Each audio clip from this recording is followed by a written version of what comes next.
Ini Maria tak tahu kan hanya dari aku ibu ya.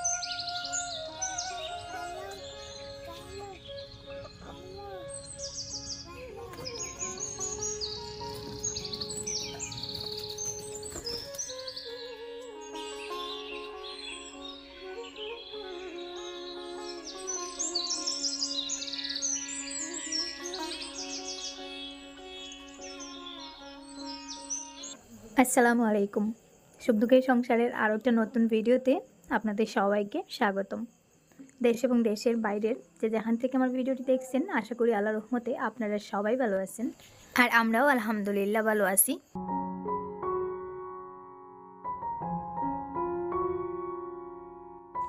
দরজার সামনে যে গাছটা রেখেছিলাম, তো ওটার কয়েকটা পাতা মরে গেছে। আর গাছটা প্রথমে আনার পরে আমি এখানে একটা সুতা দিয়ে বেঁধে রেখেছিলাম, মানে গাছের আগার যে পাতাগুলো ওইগুলো ওইভাবে মেলে একেবারে দরজা পর্যন্ত চলে আসে, তাই সুতা দিয়ে বেঁধে রেখেছিলাম। আজকে সেই সুতাটাও কেটে দিলাম, আর সেই সাথে মরা ডালগুলো কেটে দিচ্ছি। দেখতে খারাপ লাগে, পাতাগুলো কালো কালো হয়ে গেছে, তাই একটা কাঁচি দিয়ে সবকটা মরা ডাল, সবকটা পাতা এখান থেকে আলাদা করে ফেলবো। সেই সাথে কিছুটা পানিও দিয়ে দিচ্ছি। গাছগুলো যেহেতু গড়ের মধ্যে রাখি, তাই গাছের নিচের মাটিগুলো সবসময় ভেজা ভেজা রাখতে হয়, তাই 2-3 দিন পর পর আমি একবার পানি দিই।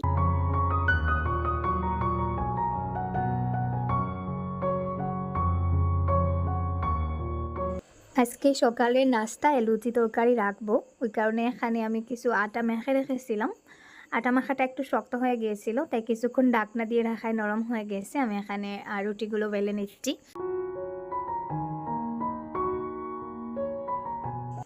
আমি যখনই লুচি করি তখনই আটা দিয়ে করার চেষ্টা করি, আজকেও আটা দিয়ে করতেছি। তারপরে যে দেখুন কি সুন্দরভাবে লুচিগুলো ফুলে উঠতেছে। ময়দার তুলনায় আটাটা স্বাস্থ্যকর, ওই কারণেই আটা দিয়ে করার চেষ্টা করি। তো এখানে আমি একটা একটা করে যে অনেকগুলো লুচি অলরেডি ভেজে নিয়েছি। তো যাই হোক, আমি লুচিগুলো ভাজি, আপনারা দেখতে থাকুন। আর রিকোয়েস্ট করব স্কিপ না করে ভিডিওটা শেষ পর্যন্ত দেখার চেষ্টা করবেন। আশা করি আজকের ভিডিওটা আপনাদের কাছে ভালো লাগবে। আর সেই সাথে আরও একটা রিকোয়েস্ট, যারা এখনও ভিডিওতে একটা লাইক দিতে ভুলে গেছে, প্লিজ একটা লাইক দিয়ে ভিডিওটা কন্টিনিউ করুন।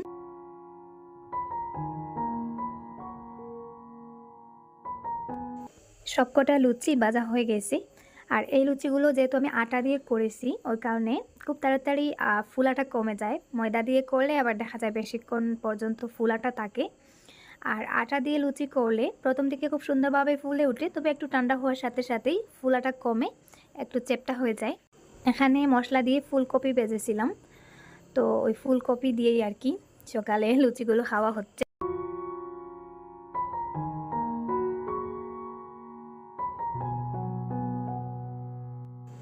বাসায় আমি অনেকবার ধনিয়া গাছ লাগিয়েছি, তো মনের মতন করে এবছর ধনিয়া হয়নি। যতবার লাগাচ্ছি ব্যর্থ হচ্ছি, মানে যেভাবে আশা করছি ওইভাবে ফল পাচ্ছি না। তো আবার নতুন করে কিছু ধনিয়ার বীজই আনিয়েছি, হাইব্রিড ধনিয়ার বীজ একটু বেশি করে আনিয়েছি। দেখা যাক ওইগুলো লাগানোর পরে কি হয়। তো আপাতত আমি বীজগুলো ভিজিয়ে রাখবো, বিকালের দিকে লাগিয়ে দেবো বা আগামীকালকে লাগাবো।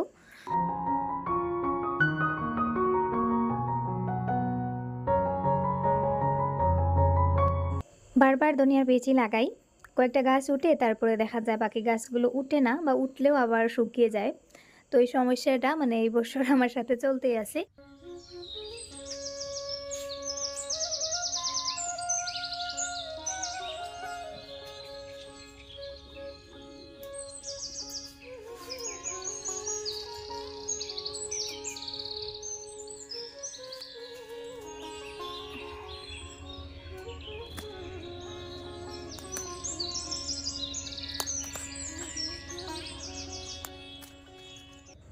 আজকে আবারও মাছ দিয়ে লাই শাক রান্না করব, তাই ভাবলাম গাছ থেকে কিছু লাই শাকের পাতা উঠিয়ে নিয়ে আসি। তো এই বছর লাই শাক মোটামুটি ভালোই হয়েছিল, খেতে খেতে এখন আর তেমন একটা খেতে ইচ্ছা করে না। তো এখানে কিছু পাতা আছে, পাতাগুলো না উঠালে নষ্ট হয়ে যাবে, ভাবলাম উঠিয়ে আজকে রান্না করে নেই পাঙ্গাস মাছ দিয়ে।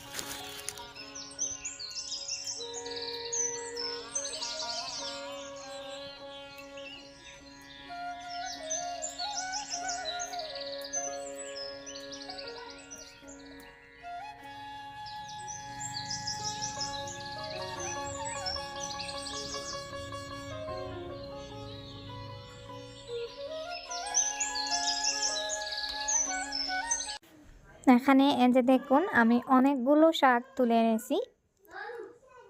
তো কিছুটা পাতা বড় বড়, কিছুটা পাতা ছোটো। তো বড় পাতাগুলো দিয়ে আমি অন্যরকম একটা রেসিপি আপনাদের সাথে শেয়ার করব, তাই বড় পাতাগুলো আগে আলাদা করে নিচ্ছি। এই পাতাগুলো অনেকটা বড় বড়, আর যেহেতু লাই শাক এখন শেষের পথে, ওই কারণে আর কি পাতাগুলো ছোটো ছোটো হয়ে গেছে। আর কিছুটা গাছ শেষের দিকে লাগিয়েছিলাম, ওই গাছের পাতাগুলো এত বড় বড় হয়েছে, তো ওই পাতাগুলোই আর কি আমি কাজে লাগাবো, নতুন রেসিপিটা করব আর আপনাদের সাথেও শেয়ার করব। আপনারা দেখতে থাকুন। আর যারা আজকে আমার ভিডিওতে নতুন, আজকে এই ভিডিওগুলো ফার্স্ট দেখতেছেন কিন্তু আমার চ্যানেলটাকে সাবস্ক্রাইব করা হয়নি, প্লিজ আমার চ্যানেলটাকে সাবস্ক্রাইব করে পাশে থাকা বেল বাটনের অল অপশনটাকেও ক্লিক করে দেবেন। আজকের রান্নাটা আমি বাটা মশলায় করব।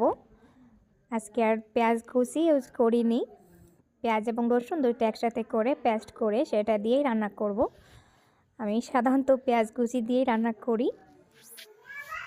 তো মশলাটা কষানো হয়ে গেছে, এখন এখানে মাত্র 4 পিস পাঙ্গাস মাছ দেব, যেহেতু শাকের পরিমাণও কম আর এই মাছটা বেশি দিলে আবার তরকারিটা এত বেশি তেল তেলা হয়ে যায়, খেতে ভালো লাগে না, তাই 4 পিস মাছ দিচ্ছি। আর শাকটুকুও কেটে কুটে রেডি করে রেখেছি। মশলার সাথে মাছটা ভালো করে একটু কষিয়ে শাকটা দিয়ে দেব।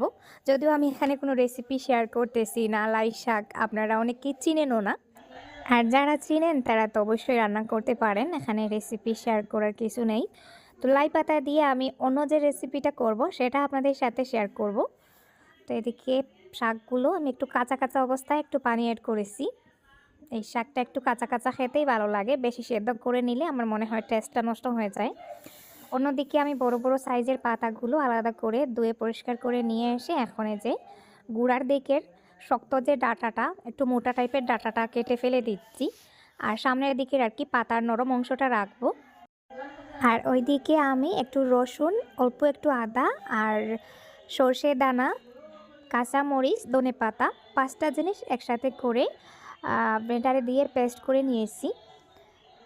তো সর্ষে দানাগুলো একটু আস্তে আস্তে অবস্থায় রেখেছি। আর এখানে আমি 4 পিস পাঙ্গাস মাছ একটু লাল করে সুন্দর করে ভেজে নিয়েছি। তারপরে যে ওই মশলাটা লাগিয়ে আবারও লাই পাতায় দিয়ে ভেজে নেব। তো এই পাতুরির মতনই আর কি, লাই শাকের পাতুরি বলা যায়। তো এটা আমি সম্পূর্ণ নতুনভাবে ট্রাই করতেছি, আমার নিজের পছন্দ মতো আর কি, নিজের আবিষ্কার করা রেসিপি, দেখা যাক কেমন হয়। আর এই মশলাটাতে আমি কাঁচা মরিচ একটু বেশি করে এড করেছি, ধনেপাতাও এড করেছি, তাই এত সুন্দর একটা ফ্লেভার কাঁচা অবস্থায় বেরিয়েছে। আমার মনে হচ্ছে আমি এখন এই কাঁচা অবস্থায় আর কি ওই ব্যাটারটা খেয়ে নেব। তো আমি এখানে 4টে পাতুরি করব।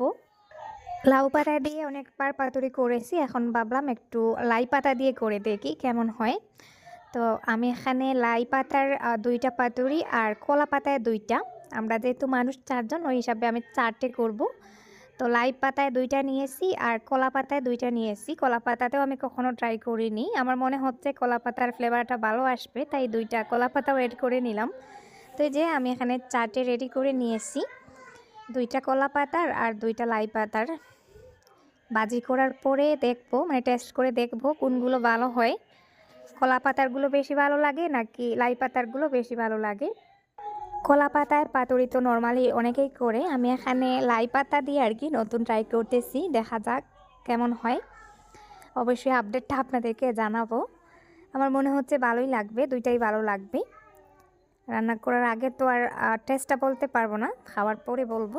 আর পাতুরিতে তো কাঁচা মাছ ব্যবহার করা হয় নর্মালি, আমি এখানে মাছগুলো ভেজে দিয়েছি, এটা আমার পছন্দ মতন আমি দিয়েছি, কারণ আমাদের ঘরে কাঁচা মাছটা কেউ পছন্দ করে না। আর মাছটা কাঁচা দেওয়ার পরে দেখা যায় পাতুরিগুলো ভাজার পরেও ভেতরের অংশটা কাঁচা কাঁচা থাকে, আরিয়ানের বাবা একেবারেই পছন্দ করেন নাই, ওই কারণে আজকে মাছগুলো ভেজে দিলাম।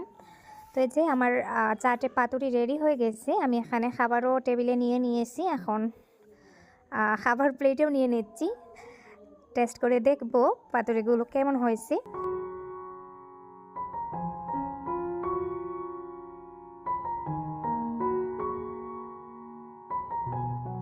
এই যে আমি প্রথমে লাই পাতাটাই নিয়েছি, দেখা যাক কেমন হয়। ভাজা মাছ দিয়ে লাই শাকের পাতুরি এই প্রথমবার করলাম, তাই ভাবলাম ওইটাই আগে টেস্ট করে দেখি। তো এই যে দেখুন ভেতরের অংশটা আজকে অনেকটা শক্ত শক্ত আর কালারটাও ভালো এসেছে। কাঁচা মাছ দিলে কিন্তু সাদা সাদা হয়ে যায়, আমার কাছে সেদিন তেমন একটা ভালো লাগেনি। সেদিন পাতুরি করার পরে আমি আরিয়ানের বাবাকে এক পিস দিয়েছিলাম, উনি অল্প একটু মুখে দিয়েই বলেছেন কাঁচা মাছের গন্ধ লাগতেছে, উনি খাবেন না। তো ওই দিন খাননি, আজকে কিন্তু এই যে দেখুন ভাজা মাছ হয়, আজকের পাতুরিগুলো উনি খাচ্ছেন। তো এটা আসলে যার যার যেমন পছন্দ, প্রতিটা মানুষের পছন্দ রুচি আলাদা হয়। আর লাই শাকের পাতুরিগুলোই আমার কাছে বেশি ভালো লেগেছে।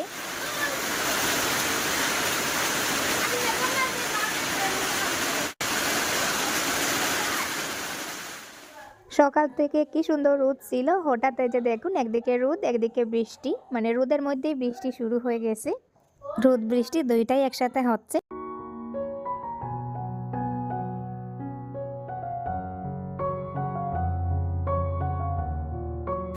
অল্প একটু বৃষ্টি হয়েছে, মানে ওই হঠাৎ করে বৃষ্টি এসেছিল আবার চলে গেছে। মাটিগুলো সম্পূর্ণরূপে ভিজেনি, একটু একটু করে আর কি ভিজেছে।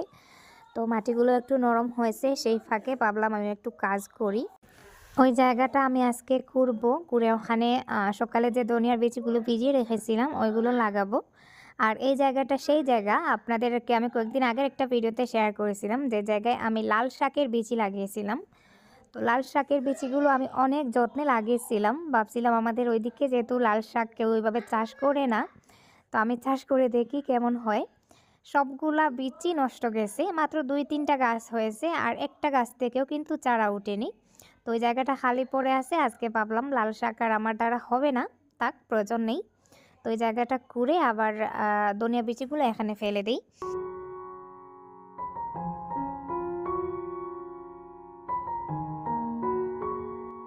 মাটিগুলো নরম ছিল আর হালকা হালকা একটু বৃষ্টি হওয়ায় মাটিগুলো আরেকটু ভিজে গেছে।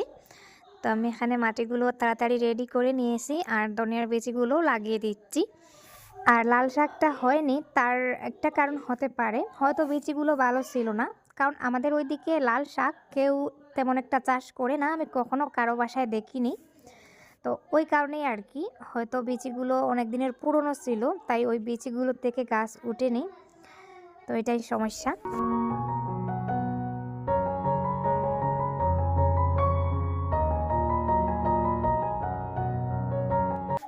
বাইরের দিকে একটু কাজ করায় অনেকটা ক্লান্ত লাগতেছে।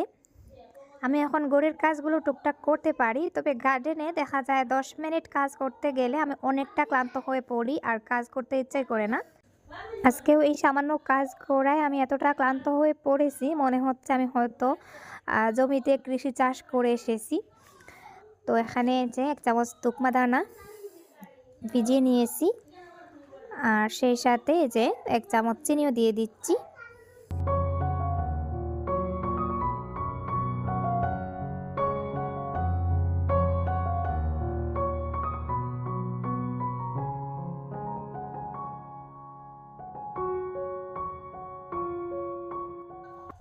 এই যে দেখুন আমার বিড়ালটাও এখন অসুস্থ হয়ে পড়েছে, একদিকে ছাগলটাও চলে গেছে, একদিকে বিড়ালটাও অসুস্থ হয়ে পড়েছে। এতটা অসুস্থ, মানে আমি এখানে বসেছি ও আমার কোলে উঠে বসে আছে আর এমনভাবে কাতরাচ্ছে, দেখে খুব কষ্ট লাগতেছে। তো আমি আরিয়ানের বাবাকে ফার্মেসিতে পাঠিয়ে একটা মলম আনিয়েছি আর সেই সাথে ট্যাবলেট আনিয়েছিলাম সকালবেলা। তো ওকে এখন মলমটা লাগিয়ে দিচ্ছি আর ও দেখুন সুন্দরভাবে বসে আছে। গলায় মনে হয় প্রচুর ব্যথা, ওই কারণে গলাটা আমাকে একেবারে যে সুন্দরভাবে দিয়ে বসে আছে। তো এত কষ্ট লাগতেছে। এই যে দেখুন ওর গলাটা একেবারে ফুলে গেছে আর ওইদিকে হালকা হালকা পুজ বের হচ্ছে। তো আমি জায়গাটা একটু পরিষ্কার করে মলম লাগিয়ে দিলাম। ওইদিকে এই যে দেখুন একটা ফুটো হয়ে গেছে। এখানে যে ব্যথানাশক ট্যাবলেট মানে ফার্মেসি থেকে আনা হয়েছিল, তো আমি এখানে একটা ট্যাবলেট গুঁড়ো করে মাছ এবং ভাতের সাথে মিশিয়ে খাইয়ে দেব। পোষ্য জিনিসগুলো হয়তো আমাকে আর চাইছে না, একদিকে ছাগলটা চলে গেছে একদিকে বিড়ালটা অসুস্থ, মানে ওরা হয়তো একে আমাকে সবাই ছেড়ে চলে যাবে। তো খুবই খারাপ লাগতেছে আর মনে মনে ঠিক করেছি মুরগগুলোকেও বিক্রি করে ফেলবো আর বাসায় কোনো কিছু পালবো না, কারণ ওদের মায়া জড়ানোর পর ওই মায়া কাটিয়ে বের হওয়া যায় না। আর যখন একজন একজন করে ওইভাবে হঠাৎ হঠাৎ করে চলে যায় তখন কিন্তু খুবই কষ্ট হয় বুকের ভেতরে। তাই ওই সব মায়ের বন্ধন থেকে নিজেকে ভাবছি আস্তে আস্তে গুটিয়ে নেব। দিনের বেলা আর কোনো ভিডিও করিনি। তো এখন বাজে রাত 7টা না, 7:30টার মতন হবে। তো আমার ননাস ফোন করে বললেন উনি আমাদের বাসায় আসছেন। তো এই যে চলে এসেছেন আর আমিও ওনাদেরকে চা নাস্তা ওইসব দিয়ে তারপরে আমার গড়ে যে 2টা মুরগি ছিল, দেশি মুরগি, কয়েকদিন আগে ডিম দিয়েছিল। তো একটা মুরগি বাচ্চা ফুটানোর জন্য বসিয়ে দিয়েছি আর আরেকটা মুরগি ডিম দিয়ে এখন আবার নতুন করে ডিম দিতে যাচ্ছিল। তো ওই মুরগিটা জবাই করে রান্না করেছি আর সেই সাথে এই যে টুকটাক কিছু রান্নাবান্না, ডিম, মাছ ভাজি আর শাক ভাজি। তো ওইসব দিয়ে আর কি এখন খাবারটা খাবো। তো শাক ভাজিটা আমি দুপুরের জন্য করেছিলাম কিন্তু দুপুরে খাওয়া হয়নি, বেঁচে গিয়েছে, তাই ভাবলাম দিয়ে দিই। তো আমরা এখানে যে সবাই মিলে একসাথে রাতের খাবারটা খেয়ে নিচ্ছি। এখন রাত 10:30 বেজে গেছে। মানে আমার ননাস আসবেন আমি জানতাম না। হঠাৎ করে উনি বাড়ি থেকে গাড়ি নিয়ে বের হয়ে রাস্তায় এসে ফোন করে বলতেছেন, তোমরা কি বাড়িতে আসো? তো আমি বললাম, হ্যাঁ বাড়িতে আসছি। উনি বলছেন আমরা আসছি। তো 7:30টার দিকে তখন আর কি কি আর করার, যেটুকু করতে পেরেছি। রাতের বেলা মুরগটা ঘর থেকে ধরে এনে জবাই করে খাওয়া দাওয়া করে এই যে রাত 11:30টার দিকে ওনারা চলে যাচ্ছেন, এই যে গাড়ি নিয়ে চলে যাচ্ছেন আর আমরা এখন ঘরে গিয়ে ঘুমিয়ে পড়ব। আর এই যে দেখুন আজকে রাতের আকাশটা কিন্তু অনেক সুন্দর, চাঁদটা একটু একটু করে মেঘের আড়াল থেকে উঁকি মারছে। তো যাই হোক, কথা বলতে বলতে ভিডিওটাও শেষের পর্যায়ে চলে এসেছে। আল্লাহ হাফিজ, আসসালামু আলাইকুম।